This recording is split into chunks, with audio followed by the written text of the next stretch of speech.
Hi everyone, my name is Brian Lynham and I'm a qualified primary school teacher. I'm also involved in international school training in the Netherlands, where we train student teachers to work in international schools across the world.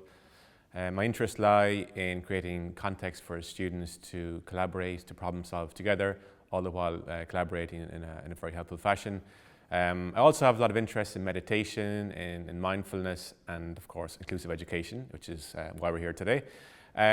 Before we start, I would like you to reflect on a question. So based on your school experience, what opportunities did you have to work on social issues and investigate together with your peer students? Hi, my name is Akshata Rawat and I have a background in sociology and sociology of education, and I'm interested in understanding questions of inequality in education.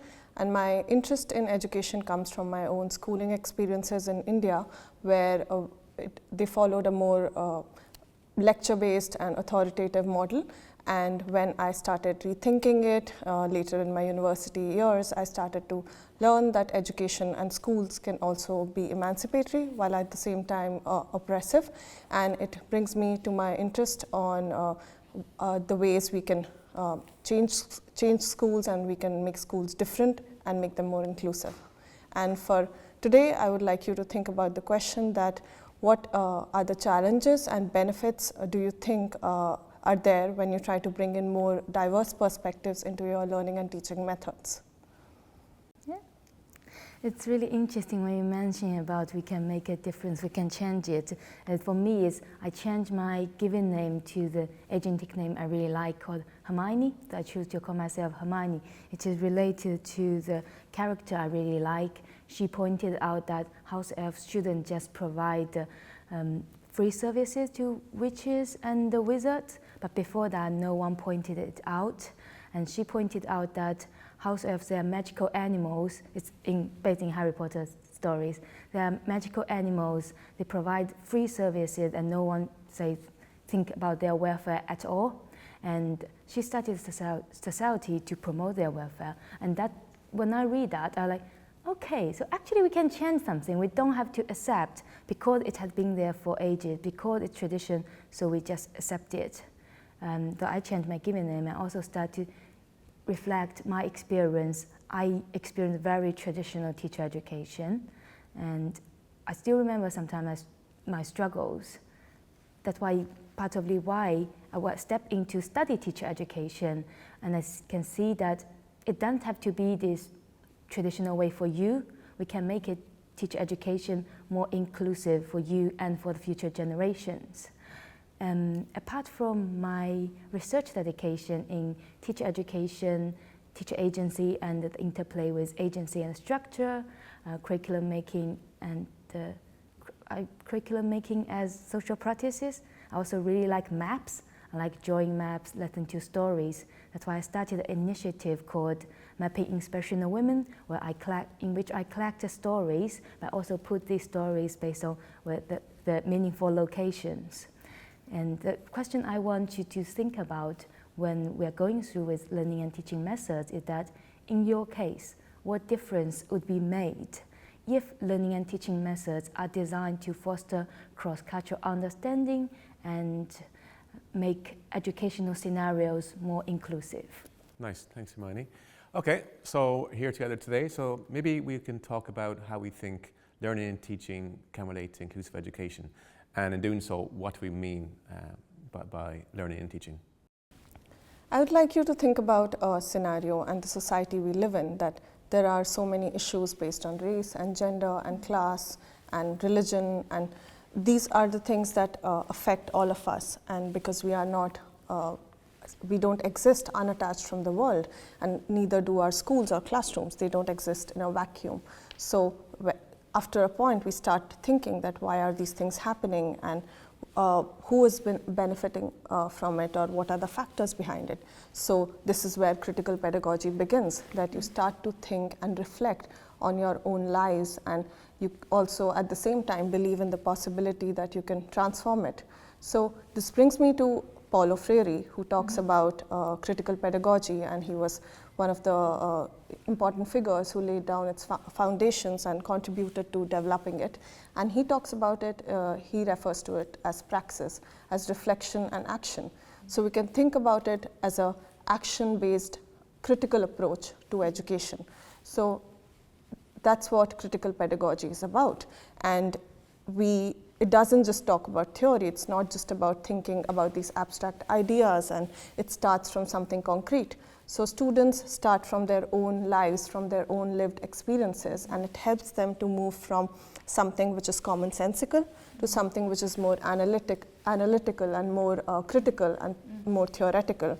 And the good thing about, or the thing about, or the essence of critical pedagogy is that it's not prescriptive. There's no one way of doing it. It's not a method that you can just take and adapt in your classroom and you'll achieve it in one day. It's about a perspective and an approach which is very, can be made and remade by the teachers and students together. The process, I think. Yeah, exactly. And it's a long process. It's not, you can't, it's about your entire learning experience and educational years, and you develop this perspective where you think about things in their larger context. And it's also about the teachers, that teachers play a really important role. It's about, it helps tackle a lot of prejudices or biases that we could have as teachers or as students. And it's about the teachers, also about the teachers' subjectivity. So of course there are a lot of challenges, and we have to acknowledge that for a teacher there are several challenges when trying to work in an institutional setup. And they have to follow a curriculum, they have deadlines, and they have certain limitations, but they also have their own subjectivity. And so critical pedagogy, because it is interactional, it creates a space where you can also question your own biases and prejudices. And often we see that teachers also rely on use this lens of meritocracy. So it allows us to engage with that and also question that. What do you mean by meritocracy in this aspect? Can you just maybe elaborate more? So usually, even in our own schooling years, or even we thought at some point in our lives when we were younger, or at some point, that if you work hard, you will succeed. So it takes this lens or perspective that all of us sort of start at an equal level.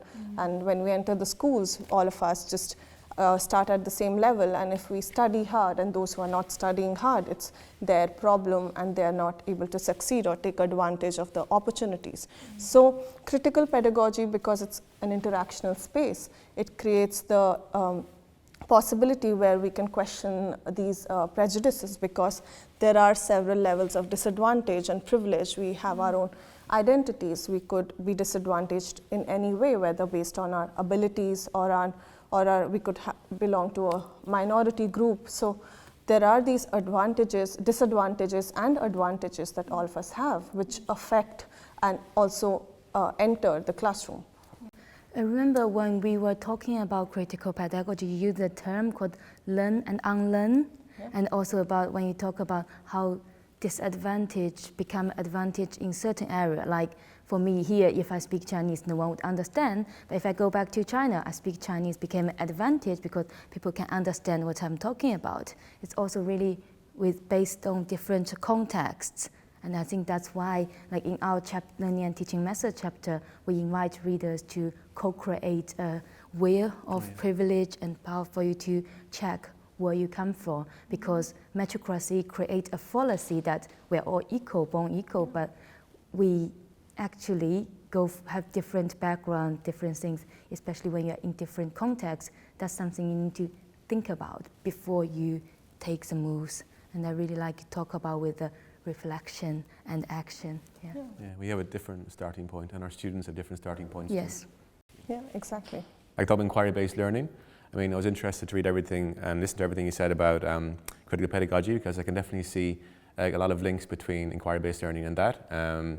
I can see that the commonalities being student engagement, investigating problems, the collaboration side of things, giving students ownership.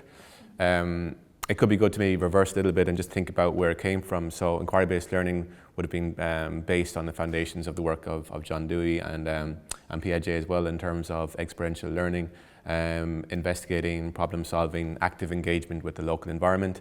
And obviously since then, many educators and theorists have brought things further, and I would say it's like a precise instructional tool that teachers can use in the classroom in order to give their students like an opportunity to really investigate problems. They're obviously guided in this process too, essentially investigating, researching, finding out more, and trying to problem solve together, and ultimately draw conclusions and bring about change in the world, a positive change in their communities and the local, national and global context.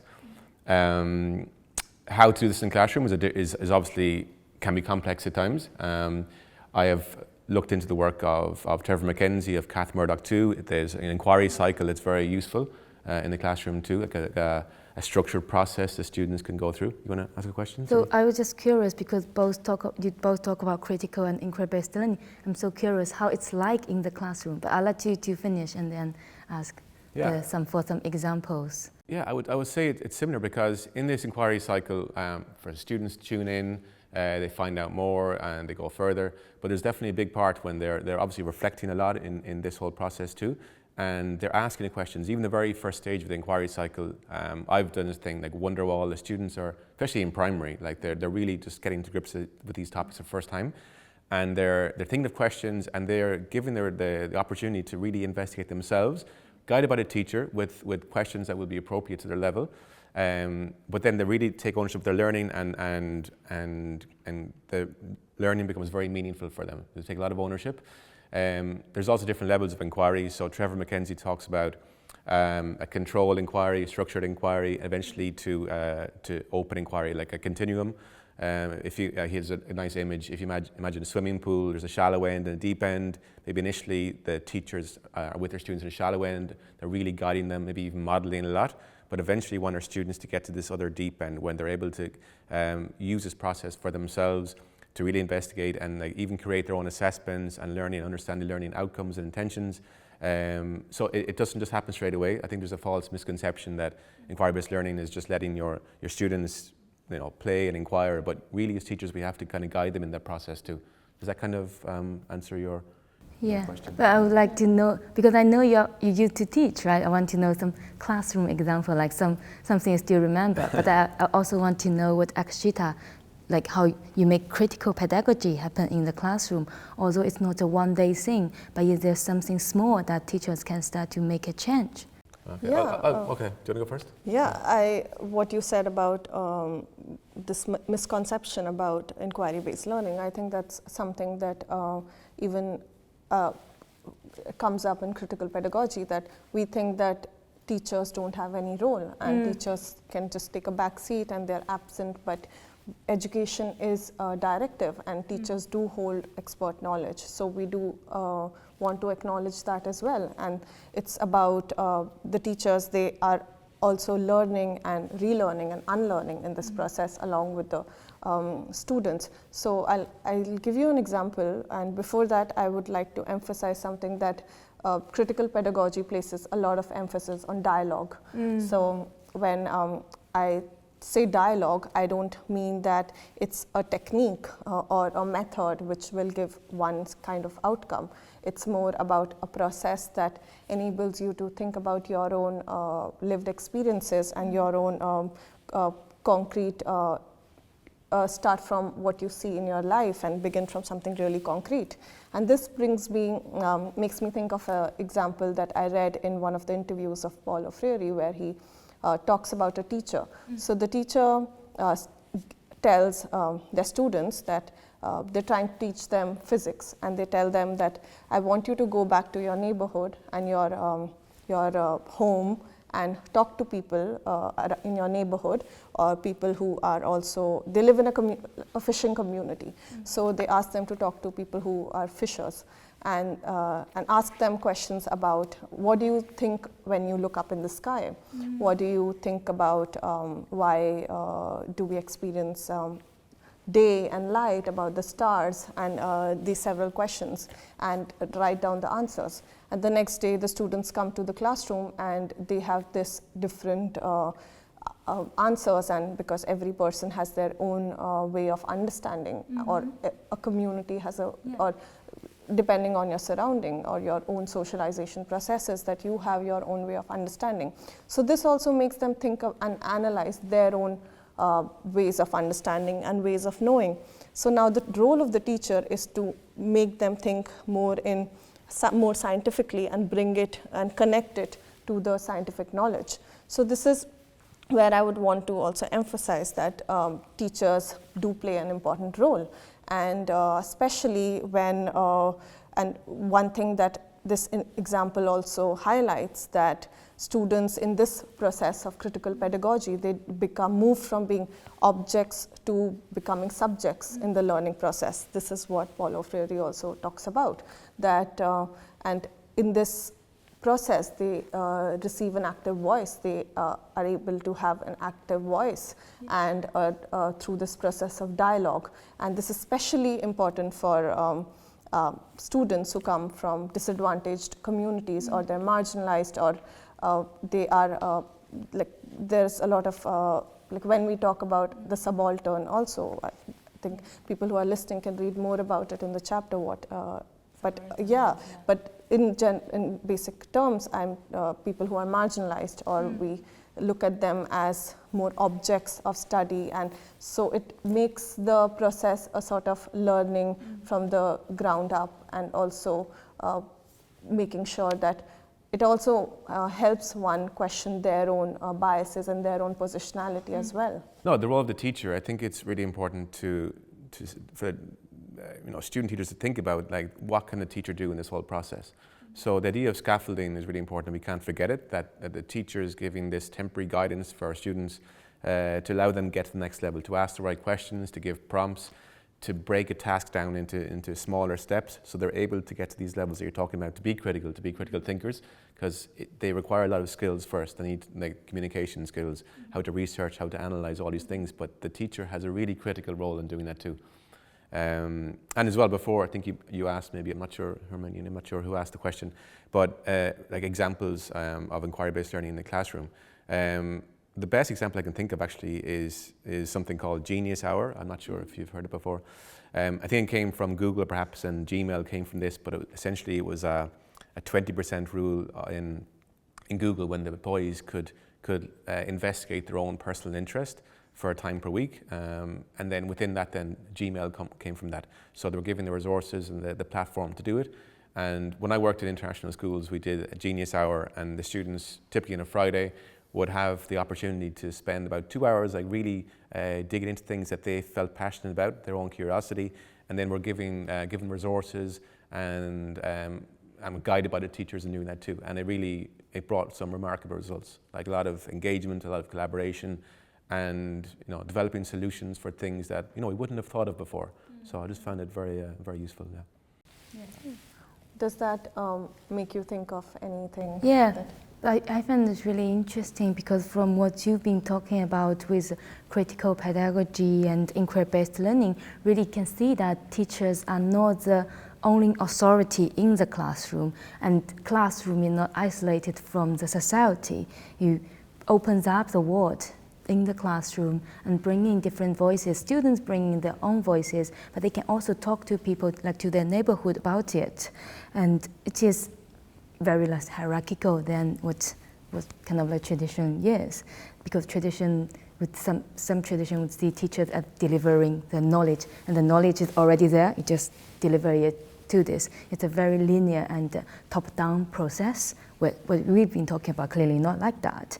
And also I really like you both mentioned this, is not like about ticking the box and follow the procedure like it's a prescription. It's actually like a craft, a make and a remake of this. What I've been taking notes of this is that I think it's really interesting to talk about how teachers pointing at a direction, like students may never thought they could actually ask their fisherman neighbor about what they understand at this, but they didn't ask that. That not mean this.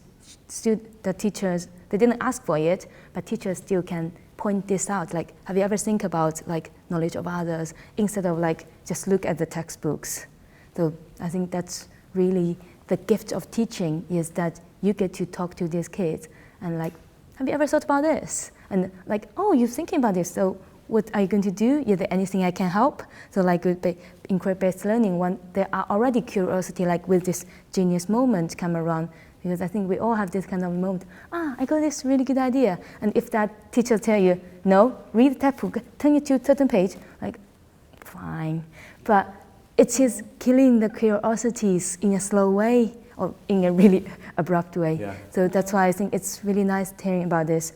And for me, it brings, when you talk about with Paulo Freire, it recalls me when I was reading Bell Hooks has a book called Teaching to Transgress, and talks about how classroom can be a freedom of education practice. That was one essay was named as Paulo Freire. And when I saw the title, I'm like, okay, is it going to be with Paulo Freire then? But it's not. It's about with Bell Hooks create her pen name, and she also had her birth name. She created a playful dialogue between her birth name and her pen name, have this conversation, like you said, the dialogue of critical pedagogy. And he said that is the way kind of you engage with it. And that's the way I found, actually theory and practice and fun, imagination could go together. It's not always like the theory is kind of controlling everything. And that's really fun. That brings me to Bell Hooks had another book really influenced the way I see what I want to take to learning and teaching methods is feminist approaches. Bell Hooks has a book called Feminism is for Everybody. And it talks about what feminism is. It is a movement to end sexism and oppression, like you talk about critical pedagogy with pedagogy of oppressed. So it is not a, because this is a term often gets misunderstood in different contexts, like you're there to get women against men. No, definitely not. It's not anti-male. The problem is sexism. And Bell Hooks has this really insightful observation that from our birth, like no matter what our sex or gender identity is, the society has socialized us to think, men should do this, like men should not cry somewhere, or like girls should wear a dress. Like for me, I wear a dress because I like it, not because I'm a girl. And Scottish people wear where they go, kilts. So then that not make them not men. It's all about all these kind of like having these gender stereotypes, have this typifying people instead of recognizing their subjectivity, like putting people into boxes. And this is what society has been doing. It has created a patriarchy which has institutionalized sexism, and feminism is a way to say, no, we're not going to do that. I'm going to be myself. I'm going to actually have this self-actualization, not become someone, expect you to be like that. And I would say it is very important to have this view, to see, yes, feminism is for everyone. It is to end sexism, to lead to equity, freedom, and self-actualization. That's how I see it. And I could see how a transformative potential of this approach. Could you perhaps, this would help the listeners also and the readers understand that what a feminist approach looks like within a classroom? Like, do you have some examples from your own experiences? So it's actually, I would say, it's based on a research. There is a research, and I want to we have this short discussion of this. Like, it's done by a research. They ask the teenagers to imagine, but you can imagine too. Imagine your mind, a geographer in your mind. What do they look like? And you don't need to tell me the answer, but I can tell you the result. It was done by a Chinese geography educator, and the teenagers gave the answer. Most of the answers was a Han Chinese male physical geographer with maps walking in the valleys and mountains. But as a geographer myself, clearly it is very different. We're not in the mountains and valleys, and there are very different geographers and not just a geographer. There are generations of geographers. Of course, there are these explorers to the Arctic and Antarctic, but also geographers play a critical role in geographical information system, to understand transport system, to understand sustainability with environmental geography, development geography, with feminist geography. There are so many sub-disciplines of geography, but if only say a geographer, like if you teach geography like one, like with a big G, then you are marginalizing a lot of diverse voices geographers have bring. I really like the definition called what geography is what geographers do. And so that's why if people find it really difficult, there are already a lot of things going on. Like I mentioned, Mapping Inspirational Women initiative. I actually started with the idea like, is there any kind of like things where, or a lot with maps, is there a world map where we can go and click to know women geographers and what they have contributed? That's how I started it. So if you're interested in this, you can look at it. And of course, I have other ideas. So this is not just about geography, the exercise of imagine a geographer to see maybe there are different kinds of geographers, is to bring teachers and also their students to see, actually, I don't need to accept what the textbook has told me or what my imagination told me. There are real people have contributed quite a lot. And that could be something really moves along in the whole curriculum. Like that's the way I would say it's curriculum making instead of curriculum implementation, because you're all personalizing it. Mm-hmm. Like there could be a young person like, well, but I don't identify as male, female. What about the non-binary one? What about the, if all different things? Then they can start searching. We're so lucky that we're not living at that age, only we can look textbook or dictionary. They can search it. In fact, I went to Dynamic Earth, which is a kind of a science center in Edinburgh. It's Pride Month when I went there. So they have this exhibition when they enter. They will have this exhibition of LGBTQI people in STEM. And they have photos of them, some of them portraits, some of them are, Da Vinci won't have a portrait, so, and all different things, and talk about what they have achieved. And I managed to connect with some of them, and we started talking. I'm like, what? This is something in the future, if I start teaching, if I can develop them into curriculum resources, and teachers could adapt into this. When you talk about certain theory in the textbook, they come from people. The theory, the ideas, like in geography, knowledge, they didn't come from middle of nowhere. And you can even bring in new knowledges because you're like, the knowledge didn't like given there, it was created by someone, it was developed by more people. And that is what I think makes education some kind of freedom for people to explore. And mentioning this with example of Mapping Inspirational Women is the beginning. It's like throw a stone in the river, there will be the ripple effect, and students may think, I'm interested in mine, like if they're Muslim geographers, and then they can start searching this. It's about giving them, like, pointing at it, think about this, do these things. Yeah, I find all this very interesting and very relevant as well. So we obviously have a different area of focus for today. Mine is inquiry-based learning, critical pedagogy, and all the feminist approaches. What would you say are the things that are most in common between our three areas today that we're discussing? When you were talking about bell hooks, and and you also spoke about Paulo Freire.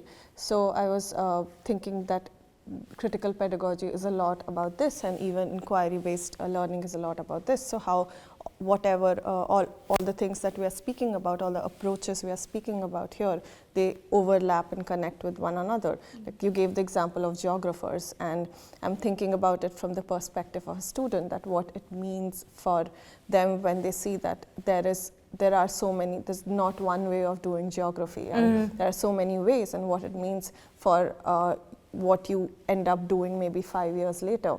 So it's not just about one particular year in your school where you know these things, and then it's about developing a perspective and an approach. And it also enables you to think about so many things and opens up so many possibilities. And I think that's what we are sort of going in this conversation. It's what the direction that we're going towards is that what is the purpose of education, or why are we talking about learning and teaching methods in this chapter, that education is liberating, and that's what we're trying to develop in this chapter and talk about through this, that learning and teaching methods, how they can be also help enable education become liberating. And it also it is also when we start entering into dialogue, or when we start seeing that there are different ways of doing geography, we start questioning, and we start questioning the unchanging nature of knowledge, or there is one kind of knowledge, or there's one way of doing things, and I think that's what education is about. Yeah, I fully agree. There's a lot of links between inquiry-based learning in both of these approaches. Maybe perhaps obviously the assumptions of the student collaboration, student ownership, all these things are important. I would say inquiry-based learning is maybe a more precise instructional tool within the broader framework or philosophy of critical pedagogy, and it kind of fits in that way and more in terms of application. And I think many things you said resonated with me in a sense of, yeah, of course you want the liberating sense of education too, but also the power to change and the power to transform. Linking back to inquiry-based learning, like a big and a key part of it is for students to actively take action, to draw conclusions and take action in their local communities, and to really bring about that part too, because that's obviously what we're trying to do here as well with education, the power to change. Yeah. I'm going to use another geography metaphor. So geography, we have a lot with this map, this compass, this journey. So what, like you're talking about, if we think each student, they're opening up their life map. They have their own road map, probably driven by their inquiry, but also with the people they meet on the road, the things they look at, and they start to grow. And in this way, they don't expect someone like, please go this way, please go that way, because it is their game, their life. What do? You're like, oh, I want someone to talk to. Teachers are like their travel companion. They're so lucky to spend some time with them from early, especially from early stage, like to give them, because you have gone through that page too. Like, we can't forget even teachers, they had their childhood. They had gone through this. That's why teachers need to give themselves in the process of learning and teaching journey. They learn to teach. They didn't born as teachers. And because you have gone through this journey, you know there may be something, in case they walk really off the path, really difficult, you'll be able to like, yeah, maybe this is the way which you can clear the challenges, where we can overcome this mountain. That's what it is like. You are like the travel companion to facilitate them to see different views. It's the views that they want to see. But you also can point at, look at that direction, isn't it interesting? Like, is it helpful? Or look at the bird. Pointing at something that if they are too busy, like just go, because life is not about this way. It's opening up. It's about thriving. It's about more potential you could have. Like when you were just born, you couldn't choose what clothes you are going to wear because it's going to be put on you. But gradually, you develop your own style. You're like, I like this. The reason I put on this is the reason I put on this jacket is because this is given to me by my auntie, and I really like it. And it's more sustainable instead of I keep thinking the new things coming up. So it gives me, when I put it, I feel like my auntie is with me, and also she's back in China, but this kind of way makes me feel supported. That's why I choose it. And it's similar things that what we are doing with learning and teaching methods. We can see from the very beginning, I really like you both say, definitely no, we're not going to provide this tick box. We're not going to give a thorough list of this because it's impossible, and then very against what we try to bring in with our lived experience and reflection on this, is that we want to see the message that I understand to deliver to the reader is that you will be in your own classroom. And think about your experience. It doesn't have to be exact. If it's bad, it doesn't have to be bad for your student. You can learn something from it. You reflect it, you can act differently. If it's good, the why is good. And if you want to develop it further in your classroom, because we're here in the video, we won't jump into your classroom. We won't take it over or take control. You are in the person who with your students, you co-create, you generate learning and teaching methods. And it became your stories. It won't be our stories, but I really hope that one day we can hear your stories. You're happy to share with us because you know how to reach us. And when you were talking about, I think this is also an important place to sort of emphasize that when you spoke about we can't tell what to do, Yeah. that's also because every context, even if we take the example of the three of us, our schooling looked so different. So it's really hard to predict like what students, what sort of students will come into the classroom, or what background or what language will they speak, and what levels of privilege or disadvantage will they have. So I think that's what these approaches are like. That's the thing about it, that you can adapt them to your own context, and this is where teachers play a really important role. And when you were speaking about it, it also made me think about the possibilities it has, especially in, I think about India, and especially in the primary level, when it's really hard to retain students within schools, and students tend to drop out. So what taking an approach like critical pedagogy or inquiry-based learning, or even a feminist approach or any other approach which is not authoritative, or where students are treated as just vessels to be filled with knowledge, like what possibility it has inside a classroom where students feel so alienated from what they're reading in the books, and because it's not what it seems so abstract. Has to be real world problems, real world issues that they're able to connect with. Yeah, like you would read about, for example, even if you read something related to science, or something even a story in a English storybook, you would think that this is not my world. So like how, by bringing in your own perspectives, and the teacher enables you to connect that with something which is considered academic knowledge, and this is what we're trying to develop through this chapter also. Yeah, the active participation for our students, to be engaged citizens. Yeah.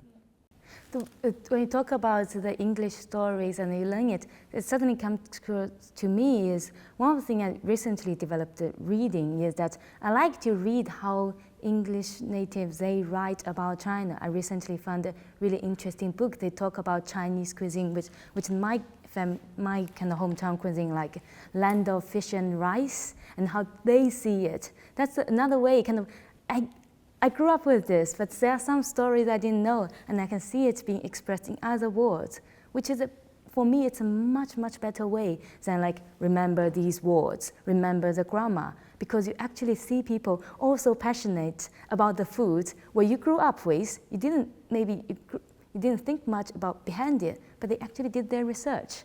This is something I think if you do language teaching, instead of like they are given reading materials, find something students may find it related to them, their life experiences. That could be a kind of material that teachers can develop with. And another thing I find quite difficult with the teacher-proof curriculum, which is you provide everything, teacher just deliver it, is because textbook or these given materials won't know what students experience, what it's like.